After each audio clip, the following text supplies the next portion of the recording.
Ki hagoyim ha'ela, asher ata yoresh. These nations that you are inheriting, God says to the Jews entering the land of Israel, El me'onidim ve'el kosmim yishma'u. They listen to sorcerers and black magic people. Lo kein nasan lecha Hashem Elokecha. God did not give you that sort of a portion. You shouldn't be doing that. Lo kein nasan lecha Hashem Elokecha. That's not the way that you should be interacting with the world. You're going to come across these pagan nations that look to all these outrageous things. A black cat crosses their path. They make different plans for the day. God didn't give you that sort of orientation toward the world. Now, the Bnei Yissaschar in his Sefer Agrid de Kala explains that there's another hint in this verse. He says, Lo kain nasan lecha Hashem Elokecha can also be read, Lo kain, that's not right, is the gift that God gave you. The ability to look at yourself and say, that's not right. I need to improve. Talmud says in Brachos that when a person sees that Yisurin are coming upon him, person sees that he's having trouble, he's in pain, something hurts him, Yefashbesh b'maisav, he should seek out what's going on in his behavior. Has something in his behavior or his attitudes changed? Is there something you can improve about yourself? When something goes wrong, look inward, says the Gemara.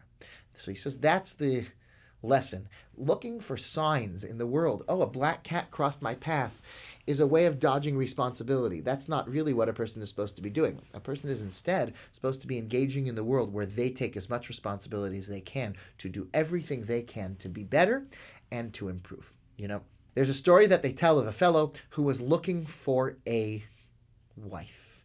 He'd been dating for many years, one person after the next. Friends would set him up with other people. He would go to matchmakers, and he just couldn't find anyone appropriate to marry. And he was getting very down. An older single already, his friend called him up and said, I found the girl for you. She's perfect. She's what you're looking for. I want to set you guys up to go out on a date. And he said, thank you so much for calling. Just this morning, I booked tickets to go off to Israel for a little vacation because I'm burned out. I'm dating too much. It's killing me. And I'm taking a couple of weeks off. I'm going to go to Israel. I'm going to pray at the holy sites. And when I come back, send me this girl's information. I'll be happy to give her a call and ask her out. So the guy says, perfect. I'll call you back in 2 weeks. Marked it in his calendar. This guy goes off to Israel. Now he gets to Israel and he goes to the gravesite of Yonasan ben Uziel called Amuka, where people famously come from all over the world to pray for the right marriage partner. It's where people go for shidduchim. Amuka. And he picks up a beautiful siddur off the shelf, a beautiful prayer book, and starts praying. And he has a few hours that he spends there pouring his heart out, and it's transformative. He walks away from there feeling so much more confident, so much more sure. He really expressed himself well. And he looks at the siddur that he prayed from, which was beautiful, and he notices it's actually not one that matches any of the other ones on the shelf. And it looks like it may be one that someone accidentally left there. And he notices the name of like a female on the cover of the book, and he says, puts it back on the shelf. When he gets on the airplane a couple days later to fly home, he sits down next to an attractive girl, and they get to talking, and what's your name? And she tells him her name, and he says, oh my God, I just used your prayer book, your siddur at Amuka, and it was such a transformative experience. She says, oh yeah, I was there on the following day. He says, oh my gosh, that was the same day. She says, yeah, I accidentally left it behind and I couldn't find it. I'm so glad at least someone got a good use out of it.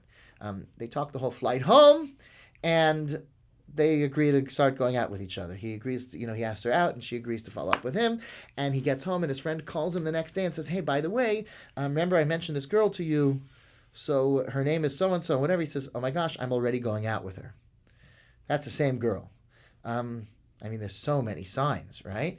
A week or two later, they were dating seriously. Within a month, they were engaged. 3 months later, they were married. And 6 months after that, they were bitterly divorced. Because it is idiotic to marry somebody because you sat next to them on a plane, used their siddur, and your friend thought of it. You marry somebody because they share your values. You marry somebody because you think you can really live a good and happy life with them. We don't follow signs. We don't follow silly little signs. We're not pagans. Well, yeah, but we have the same birthday, so we need to get married. That's outrageous. It's no way to behave. After you're married to someone, I encourage you to find every sign in the world. It's wonderful. Once you've made an intelligent decision to get married to someone, oh yeah, and this is right, and that's right, we've got the same birthday, we've both got brothers named, Edwin, and whatever else you want to find, that's marvelous. But Don't be silly. We don't follow signs. Abraham never followed signs. Our sages tell us that on the way to sacrifice his son, every possible sign that could dissuade him from doing so came his way. Rivers would rise up just when he would come to them and they would flood so he couldn't get across. And he didn't care. He said, if it's the right thing to do, it's the right thing to do. That's what it means to be a monotheist. That's what it means to follow what's right over any sign in the world. A black cat crosses your path. Somebody looks at you and goes, ooh. So what? It's nothing. It's meaningless. The only thing that's in control is God.